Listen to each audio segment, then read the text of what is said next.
Hi guys. आज मैं आप सबके सामने एक नए टॉपिक के साथ। लास्ट क्लास हमने रेस्पिरेशन शुरू किया था। रेस्पिरेशन में जैसे हमने कुछ बेसिक चीज़ें देखी थी, रेस्पिरेशन की डिफिनेशन, रेस्पिरेशन के टाइप्स। रेस्पिरेशन के जैसे दो टाइप्स होते हैं, जैसे last I show you that is aerobic respiration and anaerobic respiration. Previous section में ये सारी डिटेल्स आपको, जो ऑलरेडी मैंने डिस्कशन कर लिया था, आपको वो सारी डिटेल मिल जाएंगी। आज जो हमारा टॉपिक है, मैं रेस्पिरेशन को ही आगे कंटिन्यू कराऊंगा। जैसे लास्ट टाइम रेस्पिरेशन में हमने देखा था, रेस्पिरेशन ये आप देख सकते हैं। रेस्पिरेशन जो कि ये एक ऐसा प्रोसेस जो कि हमारे मसल्स में in the absence of oxygen होता है, जिसमें कि आपको लैक्टिक एसिड और एटीपी का फॉर्मेशन होता है। उसके बाद का जो हमारा टॉपिक है, रेस्पिरेशन इन प्लांट्स, कि प्लांट्स के अंदर रेस्पिरेशन किस तरह से होंगे। देखिए, थोड़ा सा बेसिक कुछ समझ लें। Like animals, plants also need energy. जैसे एनिमल को एनर्जी की ज़रूरत पड़ती है रेस्पिरेशन के लिए, प्लांट्स को भी एनर्जी की ज़रूरत पड़ेगी।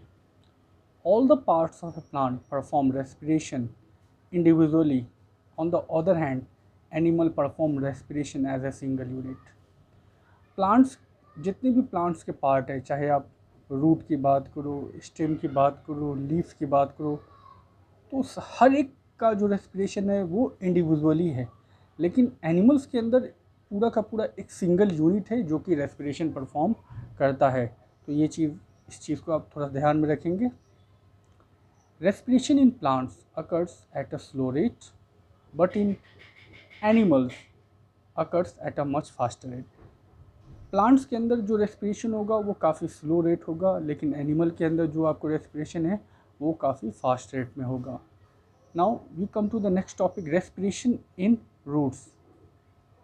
The roots of a plant take the oxygen required for respiration from the air by the diffusion process.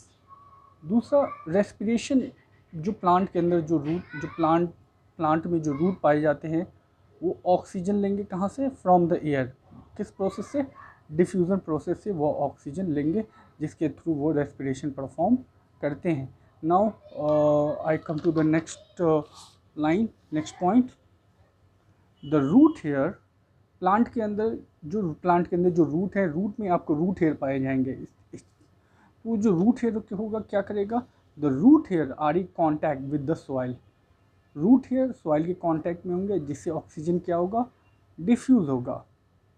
Oxygen diffuses into root hairs and reaches all the other cells of the root for respiration। जिससे क्या होगा? जो आपका oxygen है वो root hair के through diffuse हो जाएगा, और जितने भी अदर सेल्स हैं उनमें वो ऑक्सीजन पहुंच जाएगा। दूसरी तरफ, CO2 gas produced in the cells of the root during respiration and moves out through same route by the diffusion।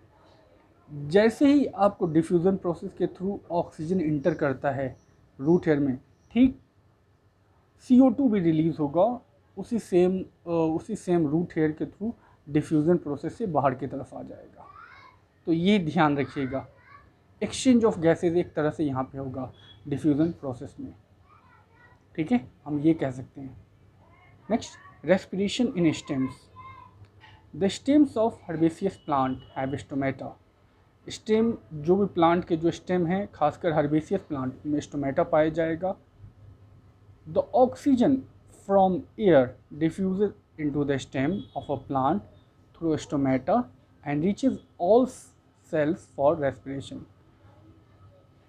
मतलब जितने जो ऑक्सीजन होंगे जो एयर से लेंगे, वो डिफ्यूज़न प्रोसेस के थ्रू यानी स्टोमेटा के थ्रू आपको इंटर कर, मतलब सेल के अंदर इंटर कर जाएंगे, स्टेम सेल के अंदर, जिससे कि रेस्पिरेशन परफॉर्म होना शुरू हो जाएगा।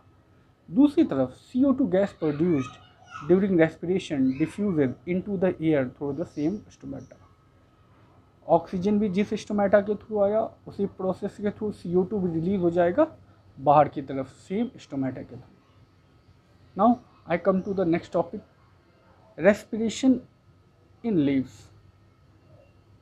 The leaves of a plant have tiny pores, have stomata। जितने भी प्लांट हैं, प्लांट में टाइनी, बहुत ही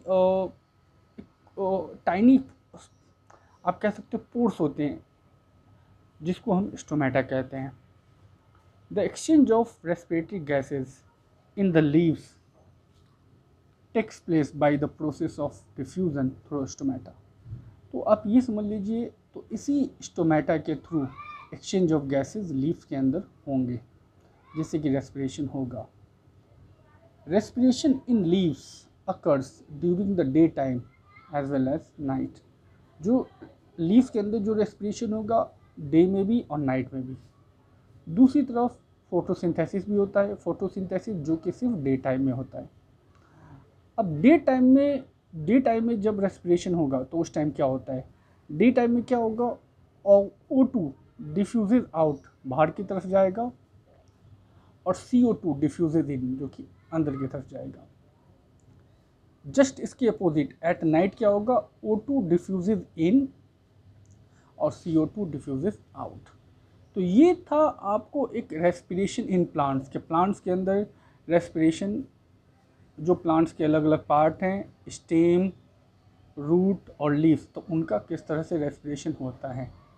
अगर आपको कोई भी किसी भी तरह का क्वेश्चन हो, पुराने टॉपिक्स या नए टॉपिक से रिलेटेड, कमेंट सेक्शन में जाकर आप हमें बता सकते हैं। लाइक और सब्सक्राइब करना ना भूलें, बेल आइकन बटन दबाना ना भूलें। अगले सेक्शन में मैं रेस्पिरेशन इन एनिमल्स, जिसमें कि अमीवा, फिश, ह्यूमंस, तो इनसे रिलेटेड जो चीज़ें हैं तो वो मैं आपको लेकर आऊँगा। Thank you.